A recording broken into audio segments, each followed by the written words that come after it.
I thought when we start talking about relationships today, the best way to start up is to start talking about my dog.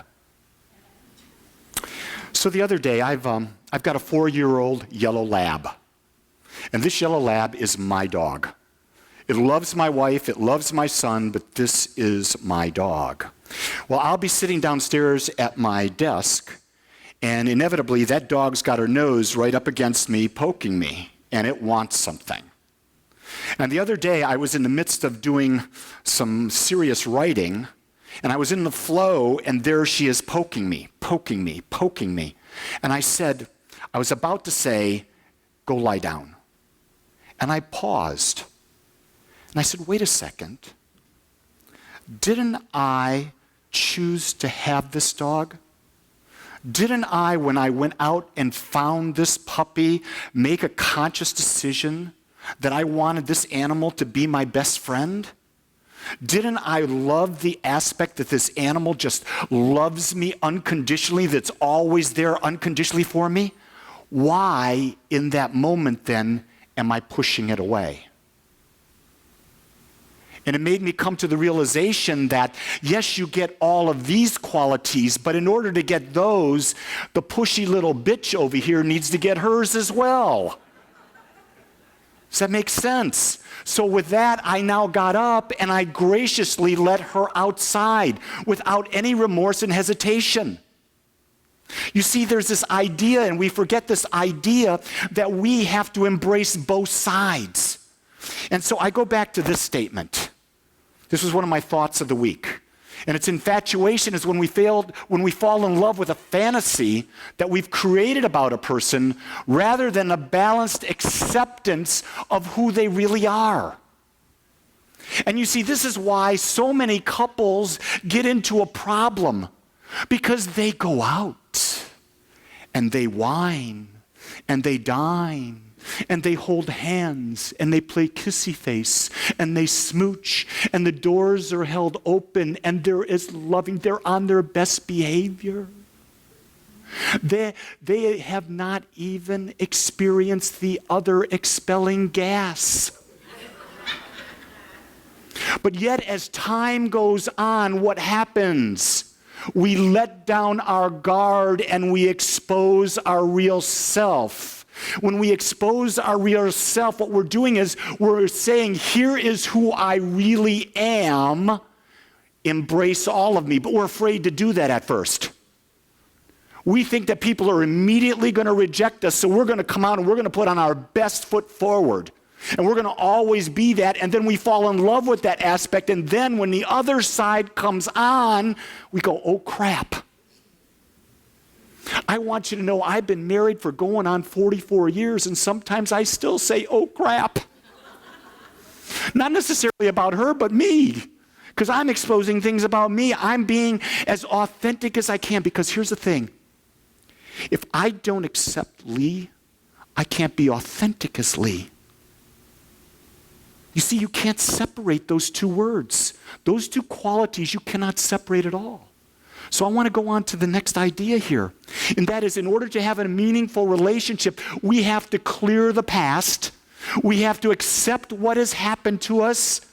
We have to accept where we've been, who we are.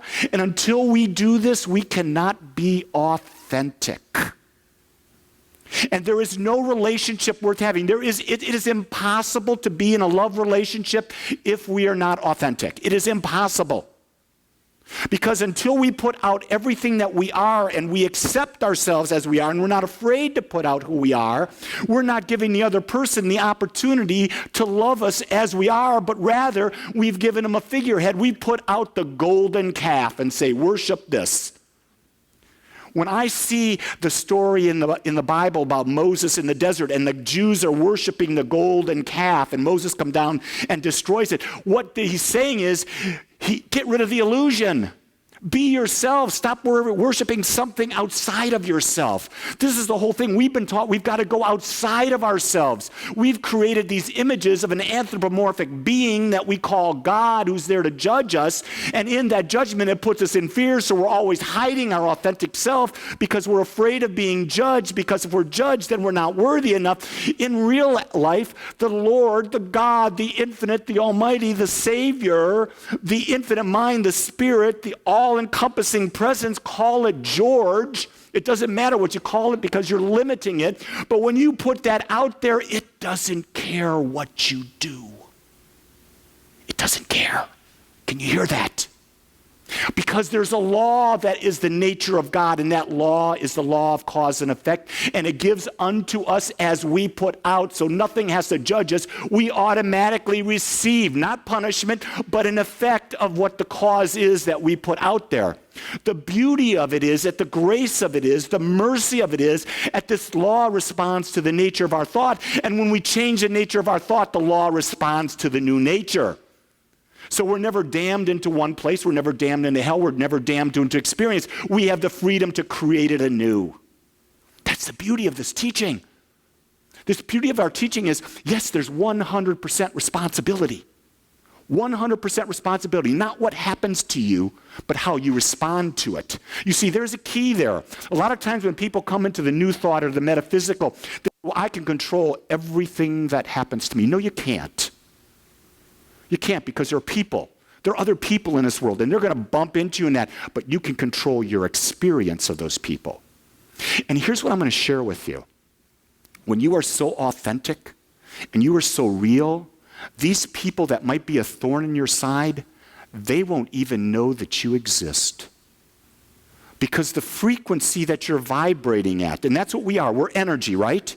And our thoughts create a frequency around us. We create an energy bubble. Call it a mental atmosphere. Call it a love bubble. Let's just call it our love bubble. When we've got a love bubble and it's a certain frequency and we're going through life, unless you match some of that frequency, people can't even see you. They don't even know you exist. Test that out. Go out someplace and put on this love, where you are only going to be loving, you're going to be non-judgmental. The people who are the opposite of that, they won't even approach you. They'll immediately walk away. They'll walk away because it's not a vibrational match. You see, politics right now is the greatest example. Do you think Donald Trump would come into this room right now? There's no way in hell he would come into this room because of the energy. Let me say this. Do you think Hillary Clinton would come into this room at this time? There's no way in hell she would come into this energy. And I'm saying that very clearly because there are two individuals with different political ideas, but they're very divisive. They're dividing the country. They're focusing out what's different, why that one's bad, why that one's bad. You see, at Agape, we're not about that. We are about inclusivity. We're about seeing the oneness of all. I understand that Donald Trump is a unique and whole and perfect expression of God. I understand that Hillary Clinton is a unique, whole, and perfect expression of God. Doesn't mean I have to like them. But I see that the truth of them is they are a whole individuation and perfect experiences of God. You see, you can't push people out. If you say you're God in expression, that means you can't say someone else isn't. They are. So authenticity is the key. Here's a great one. You're going to love this. Accepting our flaws allows our self-love to grow. And when we accept something, we can change it. You see, what we tend to dislike in someone else is the result that we've not accepted our own flaws. Whew. Breathe that one in. Because if you have accepted yourself, think about this. In our teaching, we talk about that God is infinite. Being God is infinite, out of the infinite created itself as infinite individualized expressions of itself. Therefore, each of us is an individualized expression of the one. So all of God, the qualities of God are fully present in us. Is that not true? Based on the logic, it is yes. So, being the truth, do you have as much love and as much hate in you as God does? Yes. Do you have much fear and joy as God does? Yes. Do you see, you have to have everything that is in the infinite. And when I say God, people say, well, you just said God has hate. Well, yeah, because nothing can exist outside of this idea of God. You get that? If God is infinite, then everything exists within the one. And therefore, if everything exists within the one and we are a microcosm of the macrocosm, then we must have everything existing within us. Now the question becomes, what aspects of that infinite microcosm are we willing to come out? Are we willing to express? Are we willing to expose? We can choose to be a murderer or we can choose to be a lover. It's our choice.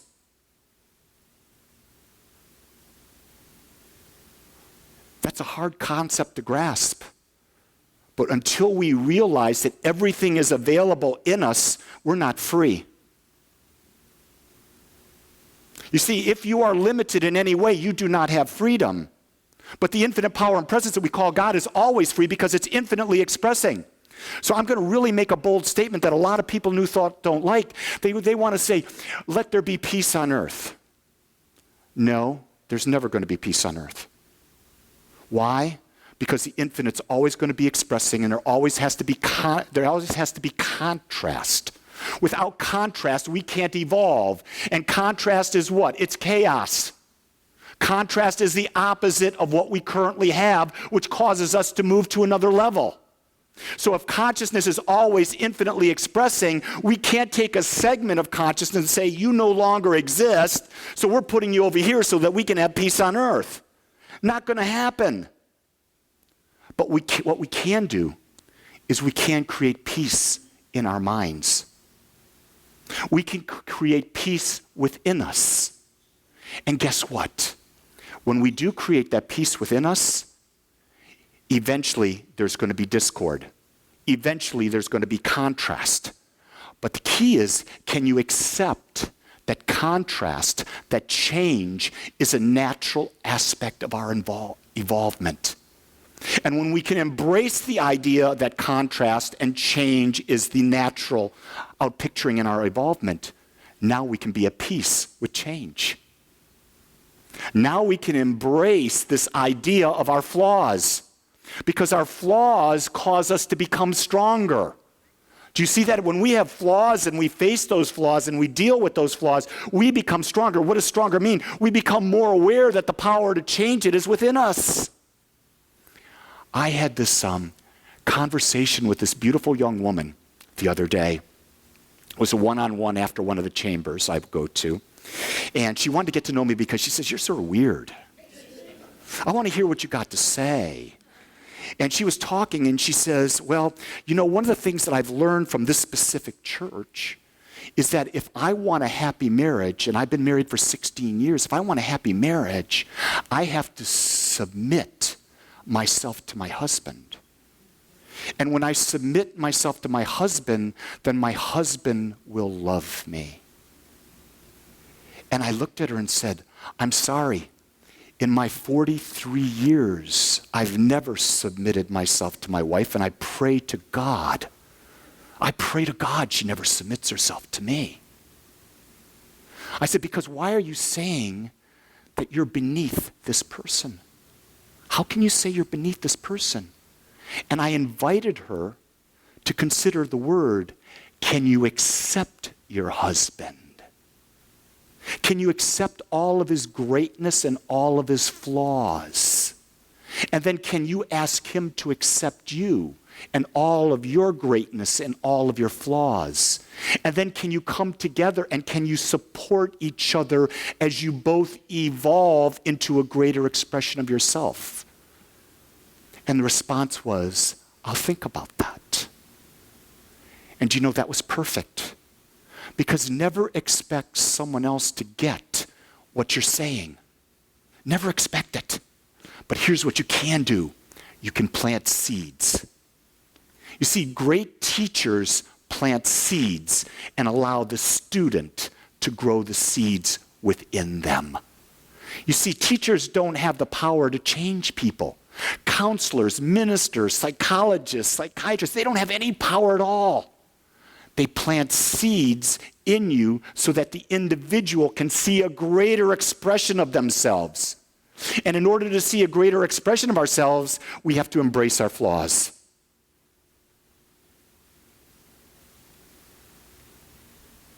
We have to let go of the past. We have to let go of any false expectations of the future in order to be present now. You see, if we can't accept ourselves as we are in this moment, then that which we can't accept will continue to come at us, and it will be influencing us in how we respond to everything and everyone in our lives. And when we're reacting to the past that we're bringing forward into this moment, we're not present. We're not present.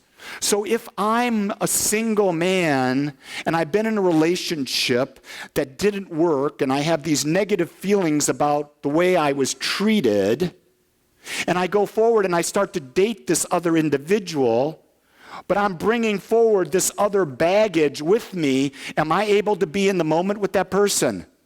No. Can I even begin to think that there's going to be a good relationship? Not in the least. It's going to fail. It's going to be miserable. Because here's the thing, there's this great thing on Facebook, and I love it. It goes, do you think we should just skip the 2016 elections because God knows we need a couple years to fall in love with ourselves? It's true about relationships. You don't bounce from one relationship to another because that's not what it's about. What your only purpose in life is to fall in love with yourself.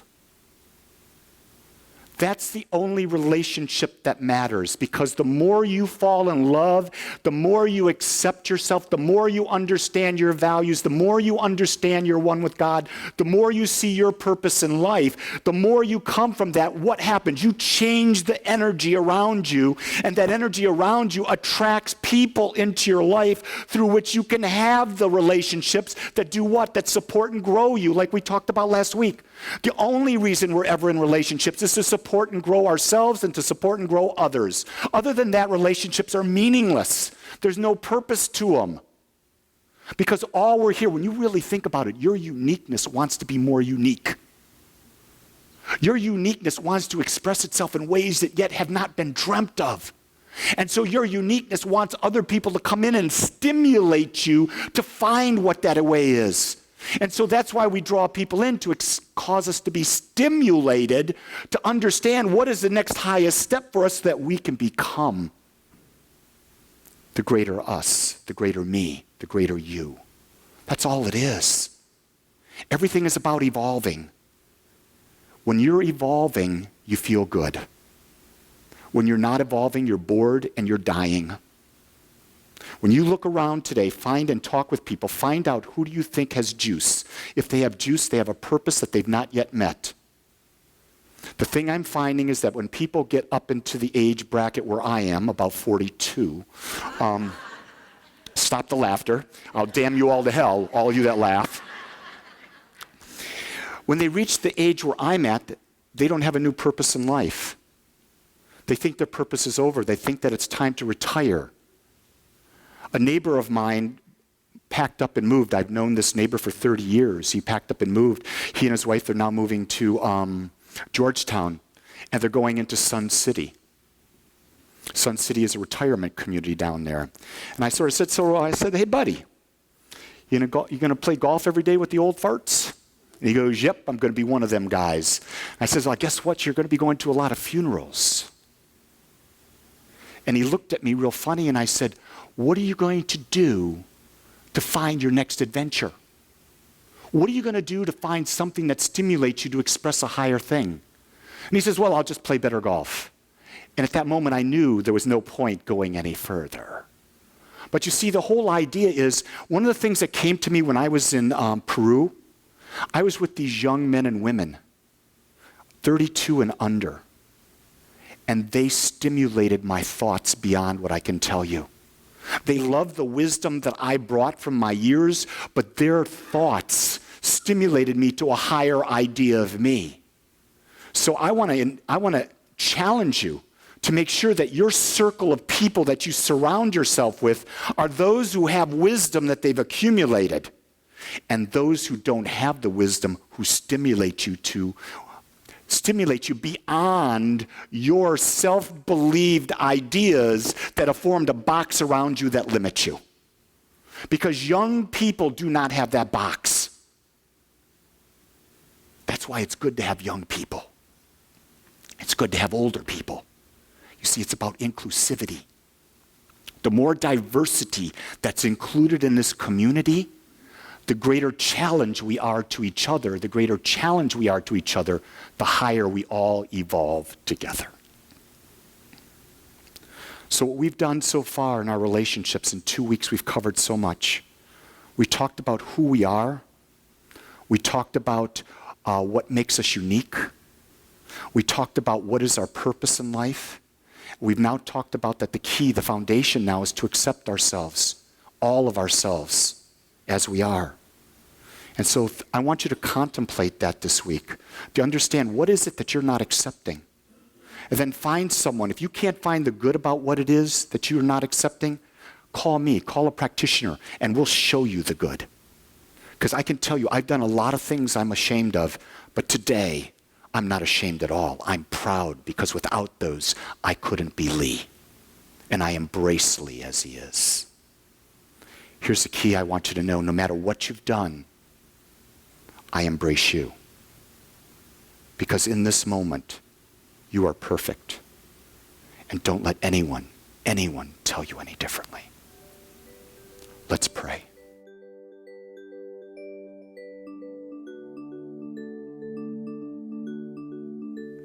I want to thank you for joining us today.